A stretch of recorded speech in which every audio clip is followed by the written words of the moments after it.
Okay, so here we are, night number 3. This is the 11th team we're doing. So we are doing Charlie and her new team name, Jealous of My Boogie, which is a fun, very fun song. Alright, so here we go. 6 overall, $69, Austin Eckler. Well, as Brian will tell you, Austin Eckler did help him win a championship last year. He was tremendous. He had career highs in carries, rushing yards, and rushing touchdowns with 206 carries, 911 yards rushing, 12 touchdowns rushing, another 8 touchdowns receiving, and 647 yards receiving on 70 receptions. So he was a do-it-all pass catcher and rusher. He probably has the safest floor of anyone, so to speak, just because he gets so much work and he has a really good offensive line, and he's in a high-powered offense with a very young MVP candidate in Justin Herbert. So I think he'll regress because 20 in touchdown volume, because 20 touchdowns is a lot.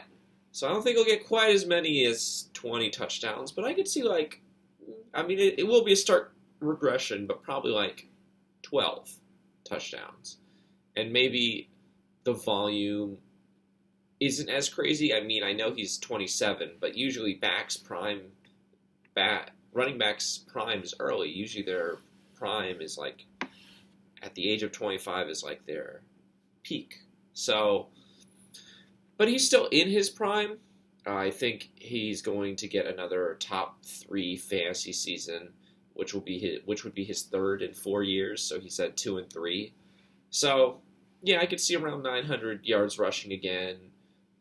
Maybe a little bit tapered back on the receiving, maybe 600 yards. But really, it's the touchdowns. I think the touchdowns are going to come down to 12 from 20, because 20 is huge number. But still, top 5 fantasy back. Paid a lot for him, just like a lot of players. I think the only guy who went for more.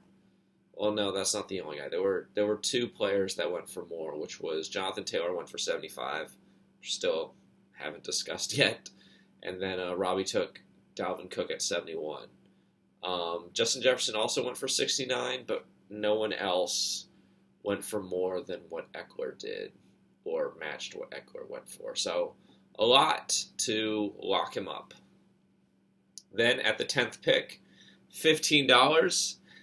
They pushed you. He probably only costs maybe 5. You got to pay 15. Tom Brady. So Brady had a brief retirement this offseason, and now he's back again, possibly in trouble with his wife right now. We'll see how that goes. But he attempted 719 passes last year, which was the second most in NFL history. He led the league in completions, passing yards, passing touchdowns, and he was second in fantasy points behind Josh Allen was 1. I forget who 2 is. I'd have to check. But, yeah, he had over 5,300 yards passing with 43 touchdowns. Crazy high numbers. I don't think the Bucs will be quite as pass heavy. I think we'll see a little bit more balance this year with Leonard Fournette. So I think we're going to take a step back somewhat. Maybe not get 5,300 yards passing, but maybe get 4,500 yards passing. I could see 35 touchdowns. So again, a little bit of touchdown regression, but getting past 40 touchdowns is hard, man. So I could see something 34, 35 touchdowns or so. He even had 2 rushing touchdowns last year, which is crazy. Maybe he gets 1. So I don't think he'll be quite as good a top 3 fantasy quarterback, just because he offers you no rushing. So he's got to pass. But still, quarterback is underrated. Quarterbacks are underpaid in our league, especially in the auction draft. He's probably worth right around what you paid for him, if I'm being full honesty, and he's probably the only guy in our league, in our draft, who went for right around what his sticker price ought to have been. Everybody else is underpaid. Yeah, so Justin Herbert was the other guy who finished ahead of him, and Herbert only went for 12. So, quarterbacks are underpaid in our league. But, still like him. He's Tom Brady. He's the greatest of all time. Going to be in for another great year. I just don't know if he'll be as pass-heavy as they were last year. I think maybe they'll want to slow it down a little bit, kind of get ready for the playoffs, especially with all the receivers they have now, with Mike Evans, Chris Godwin coming back from injury, signing Russell Gage, getting Julio Jones, and Brashad Perriman is the fifth one, and he was a first-round pick once upon a time. So, a lot of talent in the receiving core, even if Gronk is gone. Plus, Kyle Rudolph's now the tight end. A lot of talent. 36 overall, $7, Melvin Gordon. So I didn't mention this in my initial thoughts of guys who I thought were great deals, which was $3 Miles Sanders, $7 Kareem Hunt, $8 Antonio Gibson. But Melvin Gordon for $8 is pretty good. He was the 18th best running back last year. He is one of 11 players in history with at least 9 touchdowns for 6 straight years.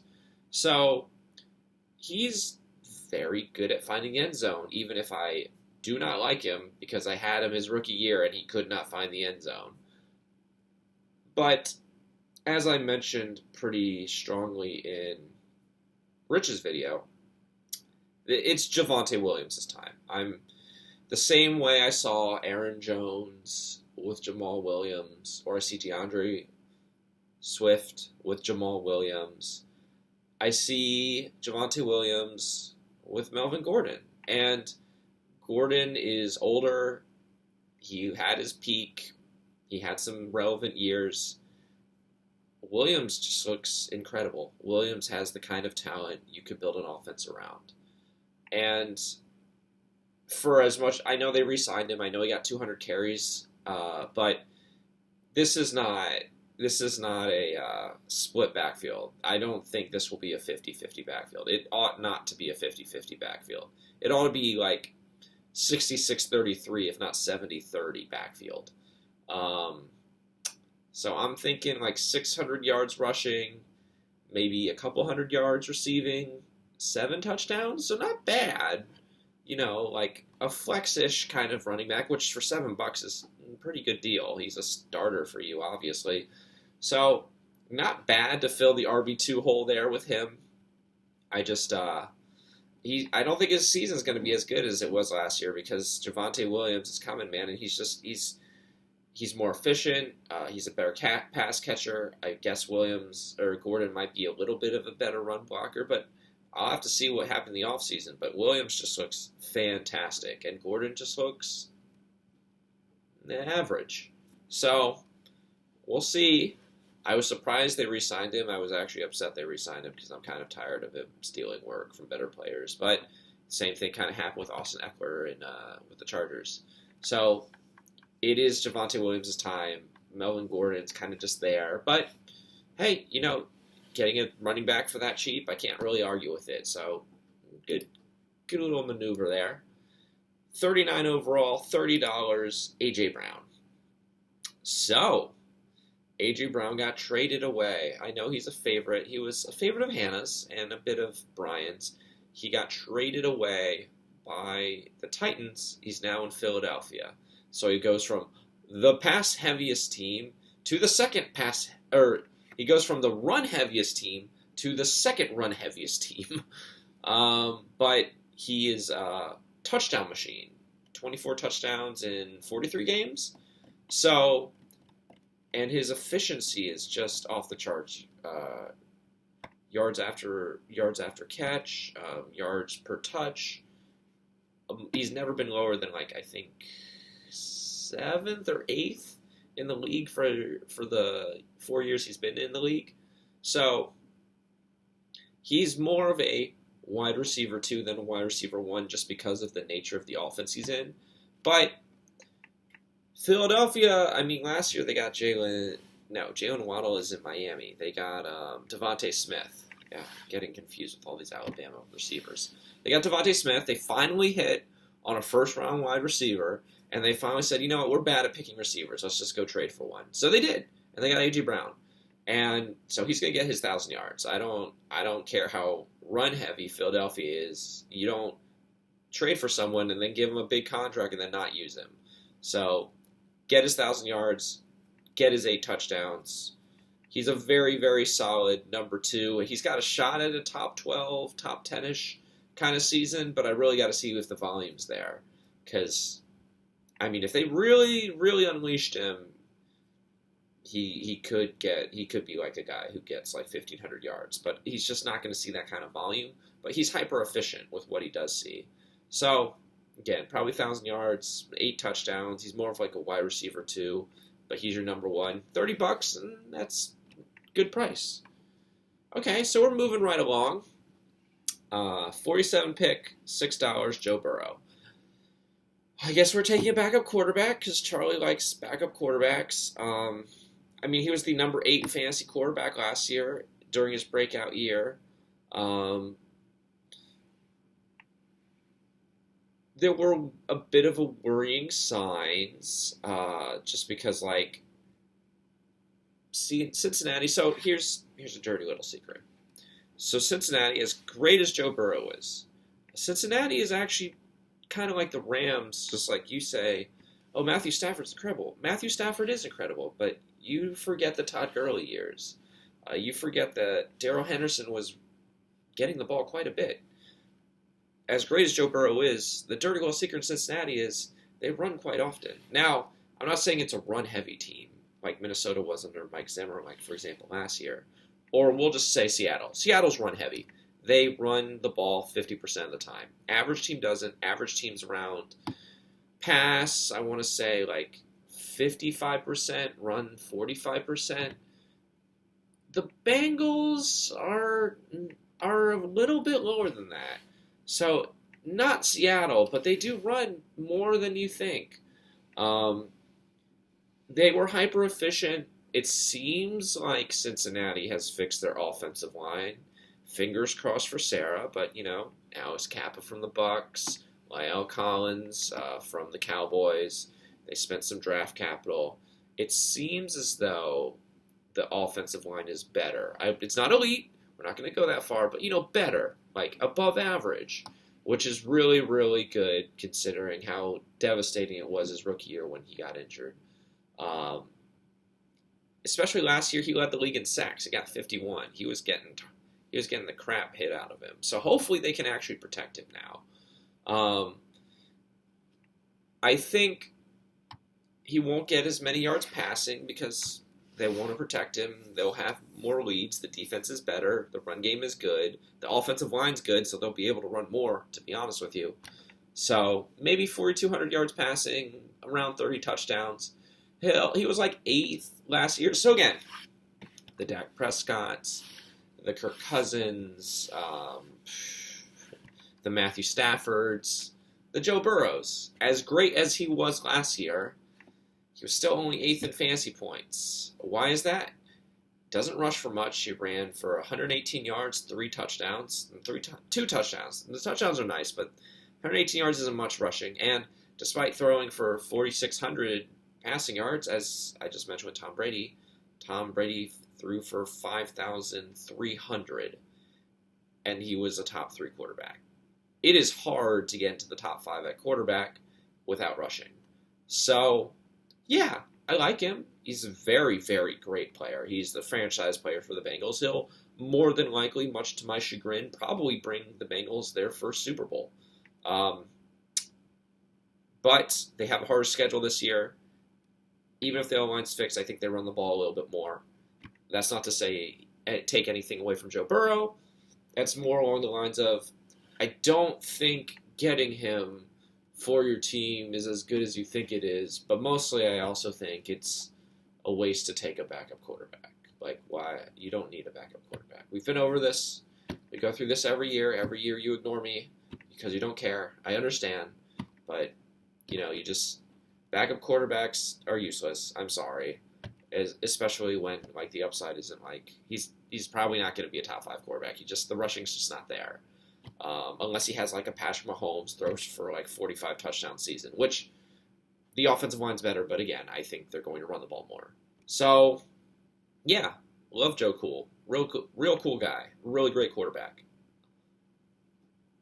You didn't need to spend the money on a backup quarterback. That's the short and long of it. 48th overall pick. So very next pick, we actually got 3 picks in a row. So we took DK Metcalf, $13. Oh boy. All right. I am a DK Metcalf fan. We've been over this. He is like a little bit smaller than Calvin Johnson, but his measurables are just off the charts. He was a top 15 receiver. I got him towards the end of last year. I traded for him, and it was rough goings. The Geno Smith show was not a fun time. But it wasn't as good as his 2020 when he had 1,300 yards and 10 touchdowns. Really breakout big campaign. I think he's pound for pound. We're not even going to say that. Just purely on talent, he is the most talented wide receiver in the NFL. Purely on talent. So speed, agility, acceleration, jumping ability, height. Put it all together, just purely on talent, he is the best. He's also... Okay, so we've said Tennessee is technically the run-heaviest offense. Number 2 is Philadelphia. Number 3 is Seattle. But that's kind of misleading. So, technically speaking, by percentages, Seattle is the most run-heavy. We just say Tennessee because they ran the most run plays last year. And second was Philadelphia. And percentage-wise, they were second and third. However, Seattle ran the least amount of plays last year because they tried to run the ball so much that they punted all the time.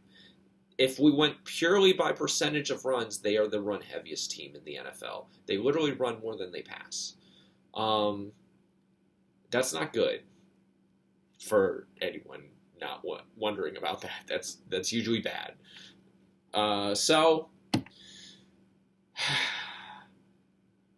Geno Smith's the starter, Russell Wilson's gone, and that's the rub with everyone because once Wilson was gone, the efficiency disappeared. I mean, he was good. He had 967 yards, got 12 touchdowns, so kind of saving grace was the touchdowns. He's only 24. He's incredible, just deep speed. But I think if we're looking at it from a value perspective in the auction draft, yeah, I think $13 is a good deal. I don't think it's a steal. I think it's a good deal. Most players with this profile are going... If we just took him and we dropped him in like... Hell, a bad team like Atlanta. If we dropped him in Atlanta, he's probably a $30 player. If we dropped him in like a good team, so we'll not even say a great team, a good team. If we dropped him in like the Raiders without Devontae, he's probably like a $45, $50 player. He's in Seattle. Seattle's bad. I think it's kind of a push. So, like, I think he's going to get the ball, if purely because Seattle's going to be down in so many games, because they're going to be falling behind so much, that they're going to have to pass. So, purely based on the situation, I think he'll get 1,000 yards. I don't think he's getting double-digit touchdowns again. He'll be lucky to get half that. He'll be lucky to get to 5. Because Drew Lock and Geno Smith are the worst starting. Whoever is starting on that team, whether it's Geno or Drew Lock, they're the worst starting quarterback in the NFL. They're just the worst starting quarterback in the NFL. Davis Mills has shown me more in Houston in 4 games. Daniel Jones, for all his terrible, awful fumbling issues, has shown me more with the Giants. Jameis Winston in the roller coaster of the 30 for 30, 30 touchdowns, 30 interception season has shown me more. Because at least they can get into a shootout and get yards and score. neither guy in their entire career, college or pro, has shown that propensity.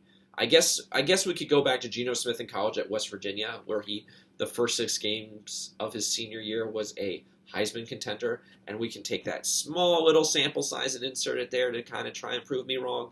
But that's it. That's it between both of their careers in the NFL and college, and that's over a decade ago. So he's probably a lower end wide receiver too. He's probably going around, I want to say, shoot. I mean, Rashad Bateman went around like the same price range, so I don't hate it. He's probably, Hunter Renfrow went around the same price range. So he's probably like that. He's like a wide receiver 3 kind of guy. But really, with his kind of talent, he ought to be a 1. And it's just real sad. It's real sad, the situation he's in. I think it's a good deal getting him for 13, but just do not expect a top 20 receiver season. I would not. He's just in a bad situation. So, very next pick. So we did 47 A.J. Brown. 47 Joe Burrow. 48 DK Metcalf. 49, we get Amon-Ra St. Brown out of USC playing for Detroit. I was surprised none of the Michigan guys managed to get him. You got him. You got him for 18. So, I mean, he was selected in the 4th round, and down the stretch, he was just fantastic. Last 6 games, 39 catches, 352 yards. He was just fantastic. He was the number 2 receiver in those 6 games to end the season. That's how good he was. Number 2 fantasy receiver. There were a lot of things going on. So, I mean, they had to pick up Josh Reynolds off the waiver wire just to get a slot receiver. DeAndre Swift was hurt. They were trying to get Jamal Williams time. They really, really needed someone just to soak up all the volume, and he was the guy who just kind of stepped in. Now, DJ Chark is there. Jameson Williams will be returning at some point. Swift is back. TJ Hawkinson's still there, so there's a fun wasted 1st-round pick on a tight end. Cool. But I think he proved to be the outlier. It is super-duper rare for a 4th to 7th round receiver to be basically a starter his rookie year and produce. The last one I can really think of is the last one to have the kind of impact he had. We'll go with that, because you could probably find someone who did it. But the last one I can think of who did something like that his rookie year was Marcus Colston, 2006, out of Hofstra for the Saints. So, really, really long time, really, really large outlier. I think Amon-Ra St. Brown is very talented. I think that they found something in him that I definitely didn't see. A lot of people didn't see. He wouldn't have gone in the 4th round if you saw it. But I also think with everyone coming back and having more options in the offense, that he won't see that crazy, crazy, crazy volume. Like, his target share was like 35%, which would have been the highest in the NFL last year if we kept those 6-game sample. So I think instead we're going to kind of like pull it back, calm down a little, but I could see like 900 yards receiving, maybe 100 yards rushing, because he does carry the ball some, and like 6 touchdowns, which over the course of a season would be something like top 25-ish receiver. So funny enough, kind of like around what I have Metcalf at with 1,000 yards and touchdowns. So I like him. I think he's a little bit... Now, he's probably paid right around what he ought to be paid at the 18. So, like him, if A.J. Brown's kind of like a wide receiver 2, and Metcalf's like a wide receiver 3, Amon-Ra St. Brown is like a wide receiver 3, and I think he's basically kind of like your flex. So, yeah, no, I like him a lot. 59th pick, $27. Mike Williams, ooh, old favorite of mine. Got him for $1. It's terrific for half the season for me. So, he had his first breakout campaign last year. He was the 11th best receiver in fantasy. Those first 6 weeks, he was just a monster. But yeah, no, he got a nice new extension with the Chargers in LA. He was the number 2 fantasy receiver for those weeks that started the season. But he settled in, became like the wide receiver 25 towards the end of the season. So like his start was so hot at number 2, and it just slowly kind of cascaded down. But he was still a top 25-ish receiver the whole year. He was 11th the whole year if you count it all up. So obviously we talked about on Rich's thing. Keenan Allen gets all the catches. Mike Williams gets the touchdowns. So I don't think he'll get as many yards as he did last year. He got 1,100 yards last year, which is crazy. I think he'll get like 1,000 yards. But I could see 10 touchdowns, which would make him almost very similar to A.J. Brown, which means that you've kind of rounded up your receiving core. You got basically like 2 wide receiver 2s and 2 wide receiver 3s. You paid 30 for A.J. Brown, so 27 for Mike Williams isn't out of the realm of possibility. So, yeah, I think all of them, well, caveat. I think Amon-Ra St. Brown, Mike Williams, and A.J. Brown are all top 30 receivers. Probably top 25 even. I think Mike Williams and A.J. Brown are like back end, like in the 10 to 20 range. Really the question is Metcalf. On talent, he's really incredible. Situation, really awful. So I'll have to see. He could be like a top 40 receiver, depending on how bad the Seattle offense is. But, we'll see how it goes. But, I mean, you built out a good receiving core. You have a good starting lineup. Funny enough, Tom Brady, Austin Eckler, Melvin Gordon, A.J. Brown, DK Metcalf, Amon-Ra St. Brown, Mike Williams. Like, that's a good, solid core. After that, we kind of had to smash the what little budget we had left on budget players, and it wasn't terrible. $3 for Garrett Wilson. So, like Garrett Wilson, 10th overall pick out of Ohio State by the New York Jets. I think it's Elijah Moore's offense as a receiver now, but he's very quick. He's elusive. He was their long ball threat. Right? No, he was their speedster. So, very, very good hands. I don't think he'll get like 1,000 yards as a rookie, especially because Corey Davis is also still there too. So, but I think he'll be good. He's basically could be like a borderline flex starter for most teams. So I think like 800 yards, maybe like 6 touchdowns. If I'm being a little generous, $3 can't beat that. He might break out and be more because he's a rookie with a lot of talent. He's a top 10 pick. Don't really believe in the Jets, but I really like Elijah Moore, and I think Wilson's got a lot of talent too. I won't spend too much time on him. We took Chuba Hubbard later, but we've since cut Chuba Hubbard, which is maybe for the best because he's lost the backup job to Deontay Foreman to Christian McCaffrey because he wasn't that great last year, and I would know. I had him, and I was trying to start him when Christian McCaffrey was hurt, and it wasn't great.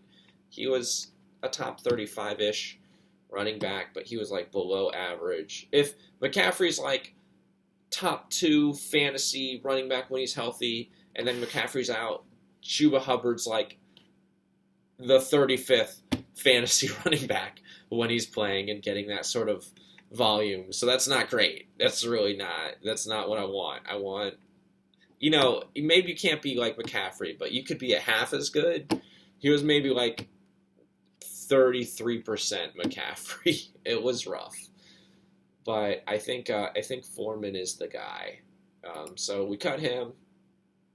Took Marvin Jones 187 for $1.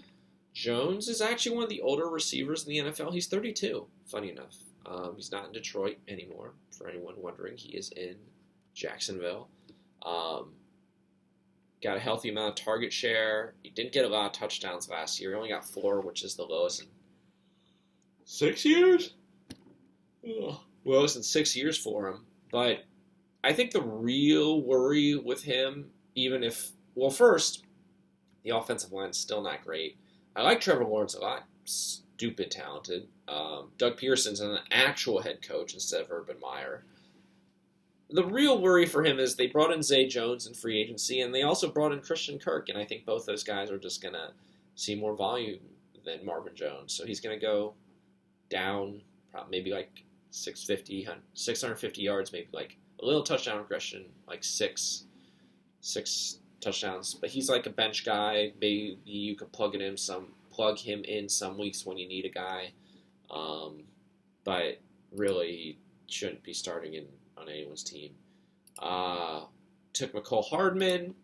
Last pick, $209. I mean, he was a second-round pick out of Georgia. I remember him in the national championship game against Tua Tagovailoa. But he hasn't done a whole lot since then. He's fast, but he doesn't read coverage well. He doesn't really understand nuance of route running. I mean, Tyreek Hill's gone, and he matches Hill in speed, or around the same speed, but if they really believed in him, they would have elevated him instead of going out to sign Marquez Valdez-Scantling and signing Juju Smith-Schuster and drafting Sky Moore. He's like the number 4 receiver behind all 3 of them. So maybe 500 yards, maybe 6 touchdowns, just by the nature of how much the Chiefs score. But again, bench guy, maybe you plug him in. Some weeks you need a guy, but nothing special. I don't think he's going to be the guy in Kansas City. If he was going to be the guy, he would have shown something by now. Weird things with Charlie. So Charlie, I mean, we didn't really go too much in the defense. I've ignored most of the defensive stuff on most teams because it's not really important. But Charlie took Boogie Basham so she could name her team. Happy for her. Cool. However, she also has Kenny Moore, the cornerback, on her team as well, even though he's not starting because we're starting Antoine Winfield and Levante David on the same Bucs defense. And then on top of that, we cut Chuba Hubbard, who was our 3rd running back, so we could get another defensive lineman who I guess can play instead of Boogie Basham. But my point is, we have 6 defensive players. We can only start 4 of them, and we only have 2 running backs. What is the issue? The issue is we only have 2 running backs, and we're wasting bench slots on defensive players that aren't playing. So, yeah, that just illustrates kind of Charlie. Charlie has literally as many running backs as she does quarterbacks. That is classic how not to draft. Yeah, this is not good. This is bad. So, I like the starting lineup. I don't actually mind Melvin Gordon being the number 2 starter, considering how good everyone else is. I think we ought to break up Antoine Winfield and Levante David and just start a linebacker on a team that's not on the Bucs or the Bucs. I think we ought to start Charles Harris and just cut Boogie Basham. But if you want to keep him for good luck, whatever. It's your bench. You're going to run your team how you want to run your team. I don't know why we're keeping Kenny Moore. That doesn't make any sense at all. He's never going to play. But realistically, the issue is we have no running backs. So every year we do this thing with Charlie. So we're just going to talk about how we do this thing with Charlie. So every year, get a backup quarterback. Every year, we don't draft enough running backs. Every year, we wonder why we don't make the playoffs. And every year, we're back where we started. So, I mean, we've made the playoffs once. We won 8 games in a row, and then we immediately lost 7 games in a row. So, it's just a matter of when Charlie's team falls apart. That's when this team will fall apart. I don't know where the injury will come. But, you know, chances are maybe it's like Eckler gets hurt, or maybe it's Gordon, or maybe she just loses in the bye weeks. I don't really know.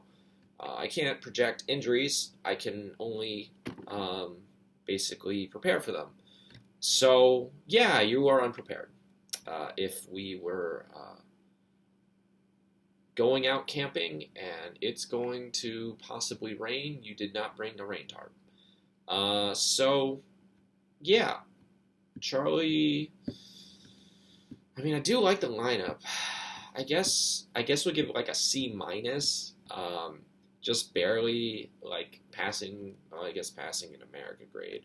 So slightly average, but only because like we were able to put up a lineup together. Again, there's no depth. You have no bench running backs. You ought to cut one of those defensive guys for just pick someone up on free agency that plays running back, because you're going to need a running back. Even if both guys magically stay healthy for all 17 games, they still have bye weeks. You will still need to get another running back. So, yeah, classic Charlie doing the Charlie thing of just doing backup quarterbacks and no running backs. Don't get it, don't want it, don't like it, but, Charlie's going to do what Charlie does. So, yeah, C-, tempted to give it a D, but we will get there. So, yeah, at least we got a starting lineup together.